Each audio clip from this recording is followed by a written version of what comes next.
विकासशील इंसान पार्टी प्रमुख मुकेश सहनी ने शनिवार को एनडीए के सीनियर नेताओं से मांग की है कि वे पूर्व मुख्यमंत्री जीतन राम मांझी को मुख्यमंत्री बनाएं।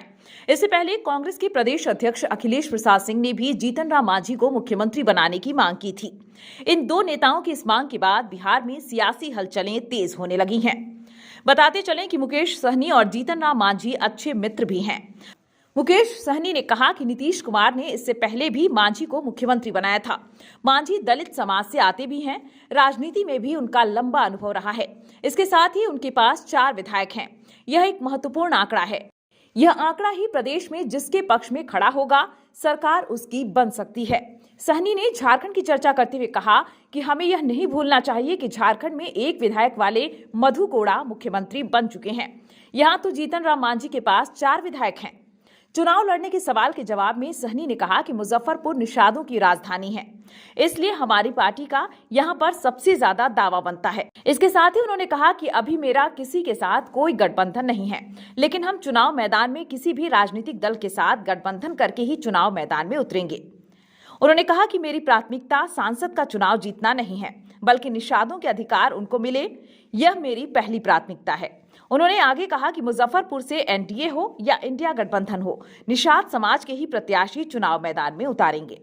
यह अच्छा है कि कोई निषाद ही यहां से चुनाव जीतेगा। आगे उन्होंने कहा कि मुजफ्फरपुर की सभा में हजारों की संख्या में लोगों की भीड़ पहुंची थी। सभी ने आरक्षण की लड़ाई लड़ने के लिए साथ देने का संकल्प लिया, इसलिए यह सीट तो निषादों का ही है। हुआ था, आपने देखा जबरदस्ती वहाँ पे भाजपा ने अपने कैंडिडेट दे दिया और हमने भी अपनी कैंडिडेट दिया। हमने 30,000 वोट अकेले अपने दम पर 15% वोट हमने लाया।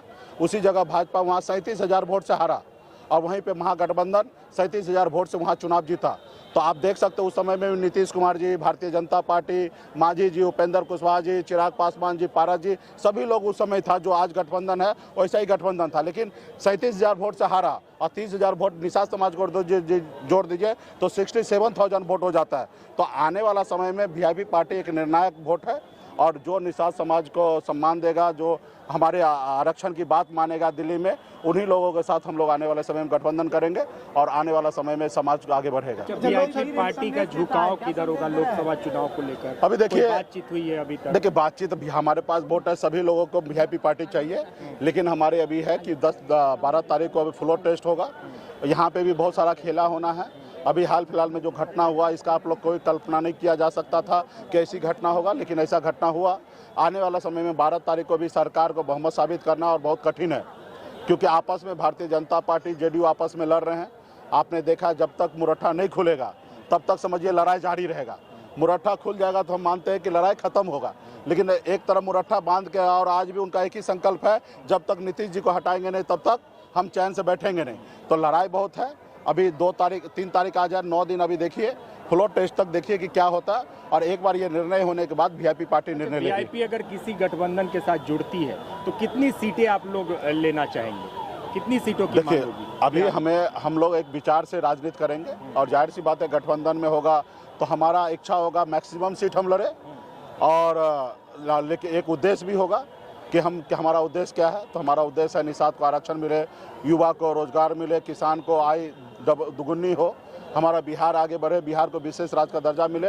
तो बहुत सारे चीज़ को पहलू को सोचते हुए हम लोग डिसीजन लेंगे। मैक्सिमम सीट पर लड़ने का कोशिश करेंगे। वो गठबंधन पे प्लेटफॉर्म पे ये सारे चीज़ तय होता है, लेकिन आने वाला समय में निषाद समाज जो है निर्णायक होगा। अच्छा, ये बताइए कि प्रत्याशी जो है वो स्थानीय मुद्दा रहेगा लोकसभा चुनाव में? देखिए प्रत्याशी कोई भी हर पार्टी के लिए एक चुनौती होता है और स्थानीय प्रत्याशी जो होता है वो बहुत मजबूत होता है और ज़्यादा काम का होता है, क्योंकि उनको पता होता है कि अगल बगल के क्षेत्र कौन है, कौन बूथ किधर है, कौन पंचायत किधर है।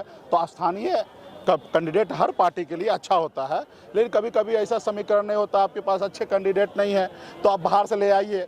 जैसे पिछली बार हमारे पास पार्टी के राष्ट्रीय उपाध्यक्ष था राजभूषण चौधरी और हमारे पास उतना मजबूत दमखम बलाल, क्योंकि लोकसभा चुनाव तो दमखम से लड़ा जाता है, सिर्फ नाम के लिए नहीं लड़ा जाता है। तो ऐसे फिगर भी होना चाहिए। तो पिछली बार ऐसा हुआ था, नहीं था कैंडिडेट हमारे पास, तो हमने बेगूसराय से लाया था। अभी हम लोग कोशिश करेंगे कि हमारे स्थानीय यहाँ पे जो मजबूत होगा, दमखम लगाएगा, पार्टी पे आस्था विश्वास होगा, पार्टी के साथ चलने वाला होगा, हम लोग चाहेंगे कि उसके ऊपर दाव लगाए। और निश्चित तौर पे दाव स्थानीय लोग पे लगाने से पार्टी को हमेशा फायदा होता है, चुनाव जीतने में आसान होता है। तो हमारा भी निर्णय यही होगा कि स्थानीय लोगों को चुनाव लड़ा जाए। लेकिन राजनीति है, कब क्या होगा सारे चीज़ें होता है।